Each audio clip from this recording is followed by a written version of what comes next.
Hi friends, వాయిష్ recipe ఛానల్కి స్వాగతం.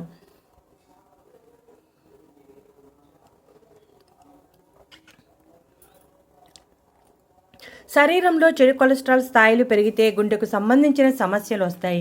అందువల్ల చెడు కొలెస్ట్రాల్ సమస్య ఉందని తెలిసిన వెంటనే మనం వీలైనంత త్వరగా తగ్గించుకోవాలి. మన జీవనశైలితో పాటు ఆహార అలవాట్లు కూడా మార్చుకోవాలి.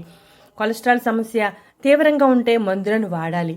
అలా కాకుండా తక్కువగా ఉంటే ఇప్పుడు చెప్పే మసాలా దినుసులను రెగ్యులర్గా మనం తీసుకుంటూ ఉంటే చెడు కొలెస్ట్రాల్ క్రమంగా నియంత్రణలోకి వచ్చేస్తుంది. కొలెస్ట్రాల్ స్థాయిలను అదుపులో ఉంచడానికి పసుపు చాలా ఎఫెక్టివ్గా పనిచేస్తుంది. పసుపు గురించి ఎంత చెప్పుకున్నా తక్కువే. ఎందుకంటే పసుపులో యాంటీ ఆక్సిడెంట్స్, యాంటీ ఇన్ఫ్లమేటరీ లక్షణాలు సమృద్ధిగా ఉంటాయి. ఇవి వివిధ రకాల సమస్యలను నివారించడానికి సహాయపడతాయి. చెడు కొలెస్ట్రాల్ స్థాయిలు నియంత్రణలో ఉండాలంటే పసుపు చాలా బాగా సహాయపడుతుంది. ప్రతిరోజు ఒక గ్లాసు గోరువెచ్చని పాలలో పావు స్పూన్లో సగం పసుపును వేసి తాగాలి. ఈ విధంగా తాగుతూ ఉంటే క్రమంగా కొలెస్ట్రాల్ కరిగిపోతుంది.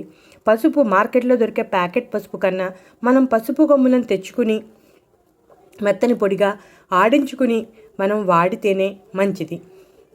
దీనిలో ఉండే కర్కుమిన్ కూడా చెడు కొలెస్ట్రాల్ను తొలగించడానికి సహాయపడుతుంది. ఇక ఆ తర్వాత దాల్చిన చెక్క మంచి రక్త ప్రసరణను అందించడంలో సహాయపడుతుంది. మనలో చాలామందికి దాల్చిన చెక్క ఒక మసాలా దినుసుగా మాత్రమే తెలుసు. ఈ మసాలాలను ఆహారంలో భాగంగా తీసుకుంటే రక్తంలో చెడు కొలెస్ట్రాల్ స్థాయిలు అదుపులో ఉంటాయి. అంతేకాకుండా వీటిలో ఉండే సమ్మేళనాలు మన శరీరానికి ఎన్నో రకాలుగా ప్రయోజనాలను అందిస్తాయి. దాల్చిన చెక్కను కషాయం రూపంలో తీసుకోవచ్చు. లేదంటే ఒక గ్లాసు గోరువెచ్చని పాలల్లో దాల్చిన చెక్క పొడిని పావు స్పూన్లో సగం మోతాదులో తీసుకుని బాగా కలిపి తాగవచ్చు. మనకు దాల్చిన చెక్క పొడి మార్కెట్లో దొరుకుతుంది, కానీ మన ఇంట్లో తయారు చేసుకున్న పొడి అయితేనే మంచిది. ఇక ఆ తర్వాత మిరియాలలో యాంటీ ఆక్సిడెంట్, యాంటీ ఇన్ఫ్లమేటరీ లక్షణాలు సమృద్ధిగా ఉంటాయి. ఇవి కొవ్వు కణాలను కరిగించడంలో సహాయపడి శరీరంలో చెడు కొలెస్ట్రాల్ స్థాయిలను తగ్గిస్తాయి. వీటిని క్రమం తప్పకుండా తీసుకుంటే గుండె జబ్బులు వచ్చే ప్రమాదం తగ్గుతుంది. మిరియాలను మనం ప్రతిరోజు పొడిగా తయారు చేసుకుని పావు స్పూన్లో సగం మోతాదులో తీసుకుంటే సరిపోతుంది. ఈ పొడిని ఒక గ్లాసు గోరువెచ్చని పాలల్లో కలుపుకొని తీసుకోవచ్చు. లేదంటే మనం ఉదయం బ్రేక్ఫాస్ట్ చేస్తాం కదా, బ్రేక్ఫాస్ట్లో జల్లుకుని తీసుకోవచ్చు. మనం పొడిని ఇంటిలోనే తయారు చేసుకోవచ్చు. మార్కెట్లో దొరుకుతుంది, కానీ ఇంటిలో తయారు చేసుకున్న పొడే మంచిది. ఇక ఆ తర్వాత మెంతులు అనగానే మనలో చాలామందికి డయాబెటీస్ నియంత్రణలో మెంతులు సహాయపడతాయనే గుర్తుకొస్తుంది.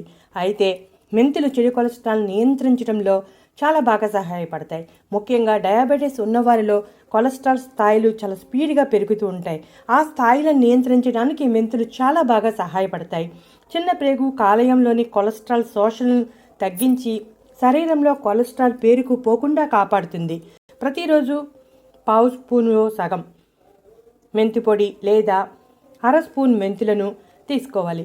మెంతులను రాత్రి సమయంలో నీటిలో నానబెట్టి మరుసటి రోజు తీసుకోవాలి. ఇక వాము మనం వంటల్లో రుచి కోసం వాడుతూ ఉంటాం.